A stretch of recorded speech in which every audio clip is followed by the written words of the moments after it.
अगर आपको बार बार गुर्दे की पथरी होती है, आप मल्टीपल प्रोसीजर करा चुके हैं और फिर भी आपको पथरी हो जाती है और आप फ्रस्ट्रेटेड हैं, आपको इस सवाल का जवाब नहीं मिल रहा कि मुझे पथरी बनती क्यों है, तो ये एपिसोड आपके लिए है।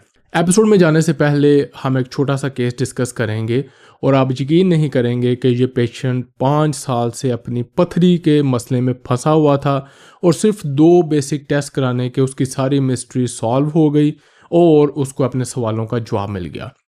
लेकिन उसमें जाने से पहले मैं आपको बताता चलूं कि अगर आप गुर्दे की पथरी को प्रिवेंट करना चाहते हैं, बनने से बचना चाहते हैं, तो उसका मेन इशू है कि वजह क्या है पथरी बनने की। जब आपको वजह पता चल जाएगी तो आप वजह रिमूव करेंगे, पथरी बनना बंद हो जाएगी और उसके लिए हमें कुछ बेसिक टेस्ट करवाने होते हैं। ये सारा कुछ डिस्कस करेंगे हम आज के एपिसोड में और हम स्टार्ट करेंगे इस केस के साथ और इसमें हमने कौन से टेस्ट करवाए। अस्सलाम वालेकुम, डॉक्टर वैज़का from expert cancer clinic of Lahore. अपना नेफ्रोलॉजी हैड पहने हुए अपने घर वाले स्टूडियो से, अपने वतनों से, पाकिस्तान से सबको ईद मुबारक। आज ईद वाला दिन है, बाकी सब लोग अभी तैयार हो रहे हैं। मैं नमाज़ पढ़ के आया हूँ और मैंने कहा चलो कि ये एपिसोड रिकॉर्ड कर छोड़ें, फिर अगले 2-3 दिन पता नहीं क्या मसरूफियत होनी है। ये एक्चुअली मज़ा होता है पैशन के साथ काम करने का कि आप हर वक्त फ़न के साथ काम करते हैं, आपको छुट्टी और काम में फ़न में कोई फ़र्क महसूस नहीं होता।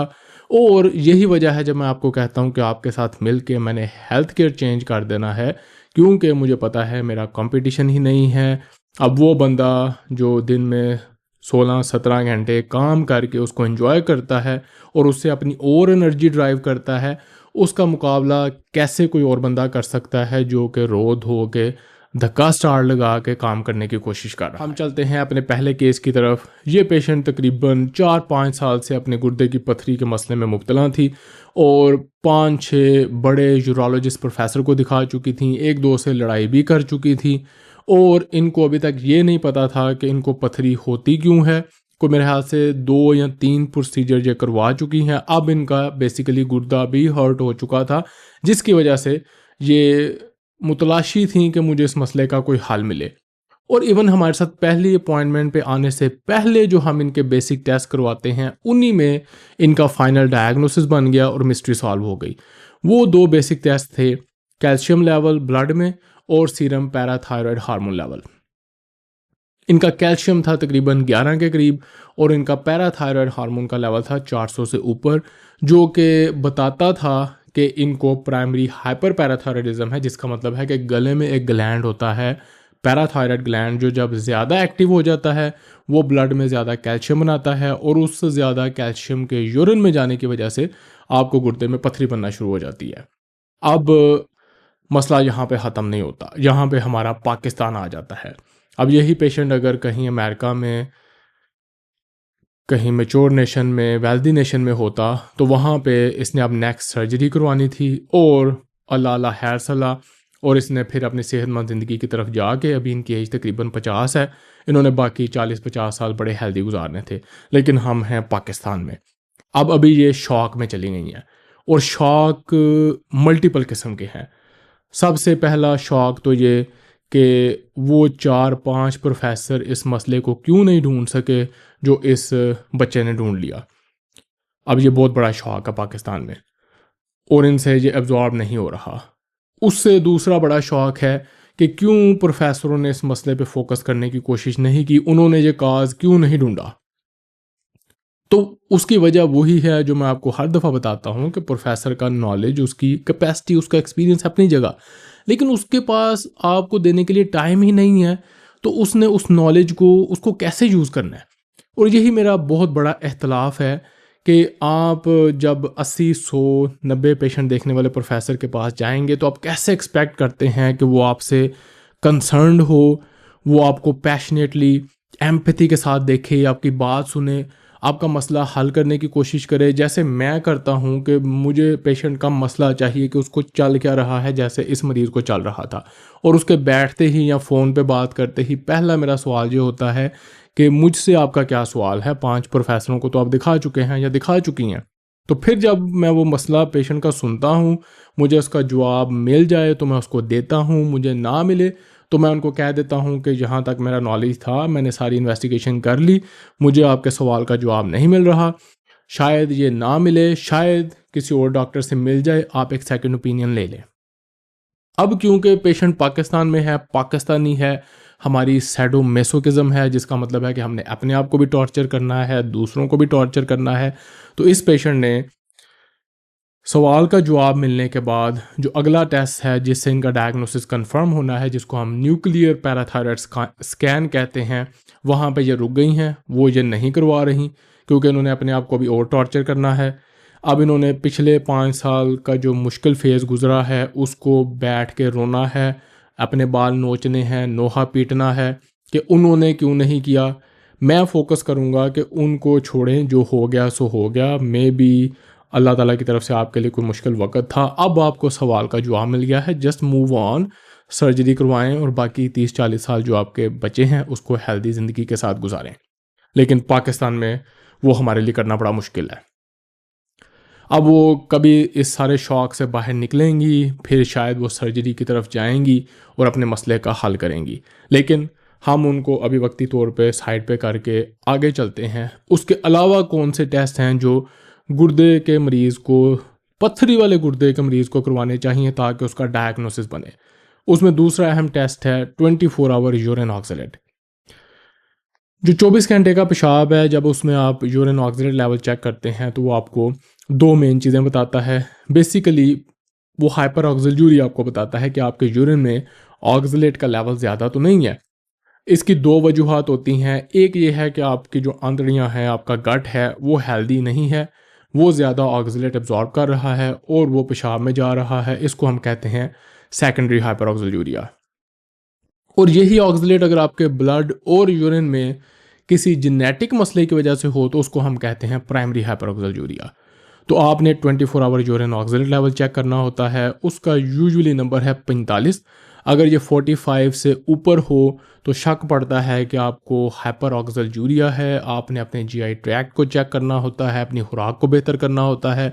उसके बावजूद अगर ये बेहतर ना हो तो फिर हमें लगता है कि आपको प्राइमरी हाइपर ऑक्सीजूरिया ना हो, जो कि एक जीनियाती मसला है जिसमें basically glyoxylate alanine amino transferase जो जीन है वो ख़राब हो जाता है, जिसकी वजह से एक एंजाइम काम नहीं करता और आपके खून की वजह से पेशाब में ऑक्सीलेट लेवल ज़्यादा हो जाता है।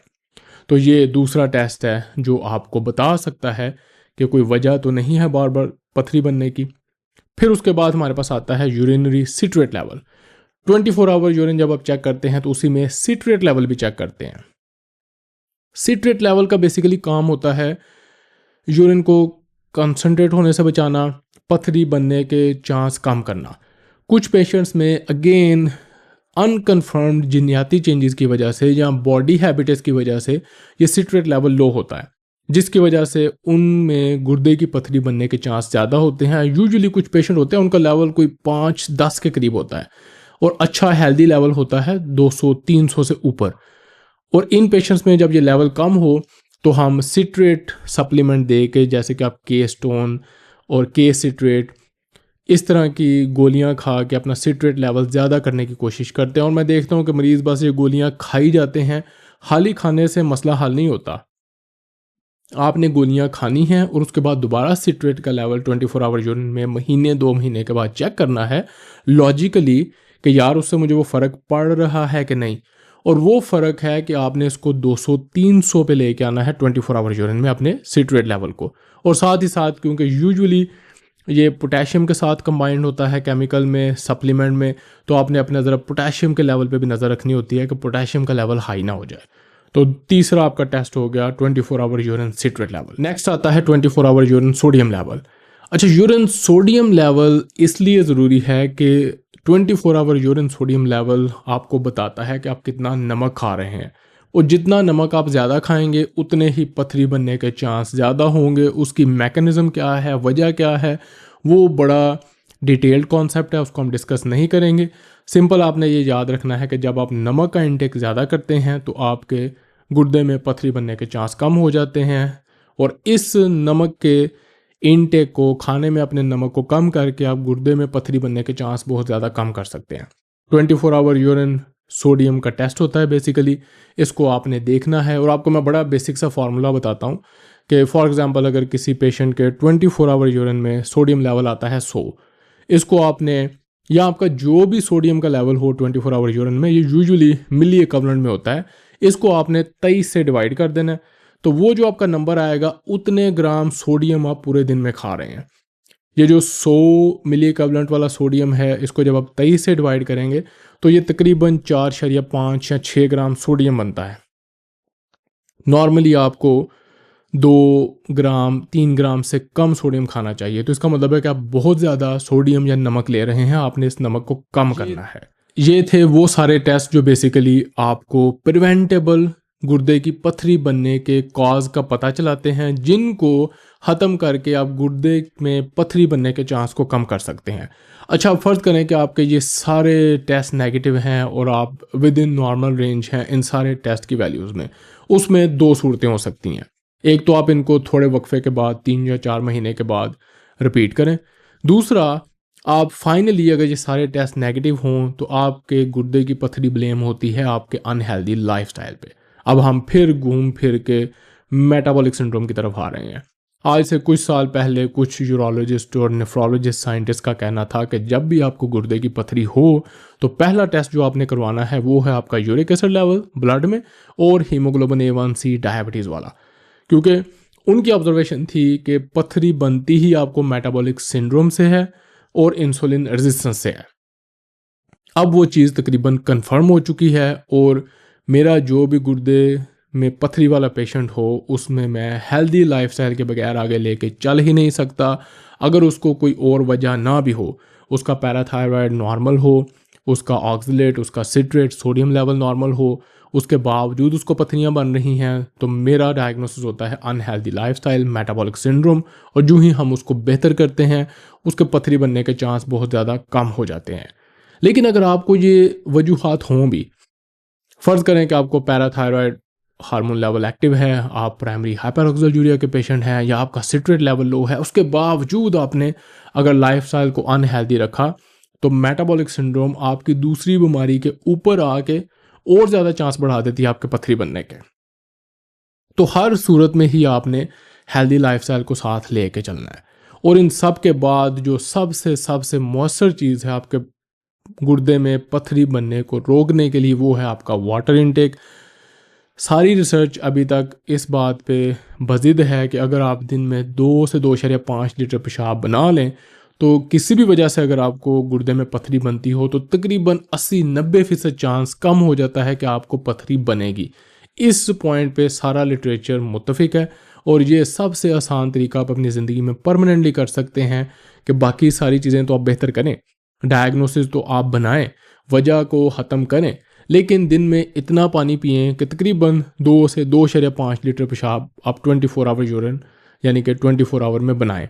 ये सबसे मौसर और आसान तरीका है गुर्दे में पथरी बनने के चांस को कम करने के लिए। एपिसोड को ख़त्म करते हैं एक समरी के साथ कि जब भी आपको गुर्दे में पथरी होती है तो उसके पीछे कोई वजह होती है और उस वजह को जब आप आइडेंटिफाई करते हैं सीरम कैल्शियम लेवल से, पैराथायरॉयड हार्मोन लेवल से, 24 hour urine, oxalate, citrate, calcium, sodium से, तो आप बेसिकली उस वजह को जान सकते हैं, उसको रिमूव करके गुर्दे में पथरी बनने के चांस कम कर सकते हैं। अब इसके अलावा भी कुछ टेस्ट होते हैं और इन्वेस्टिगेशन होती है गुर्दे की पथरी में डायग्नोसिस बनाने के लिए, उसको बनने से रोकने के लिए, लेकिन फिर वो एंडलेस लिस्ट ख़त्म ही नहीं होगी अगर हम उस तरफ निकल जाएं। तो ये कुछ बेसिक चीज़ें थी, इस पे आप फोकस करें। इसके बारे में अगर आपका कोई सवाल है वो डिस्कस करें। अगर आपके नॉलेज में इसके अलावा कोई चीज़ थी, जैसे यूरिक एसिड को हमने डिस्कस नहीं किया, या कुछ मरीज़ जिनको ब्लैडर में मसाने में पथरियाँ बनती हैं, गुर्दे में नहीं बनती, वो अपना एक्सपीरियंस शेयर करें। उनका डायग्नोसिस कैसे बना, उन्होंने कैसे ट्रीटमेंट की, क्योंकि बाज़ औक़ात मेडिसिन के अलावा भी कुछ इलाज मुआवजा होता है। तो उस सारी इन्फॉर्मेशन का, आपके ओपिनियन का, आपके एक्सपीरियंस का मैं वेट करूँगा कमेंट में। इंशाल्लाह मुलाकात होगी अगली एपिसोड में। और अगेन गुज़िश्ता ईद मुबारक। अल्लाह हाफ़िज़।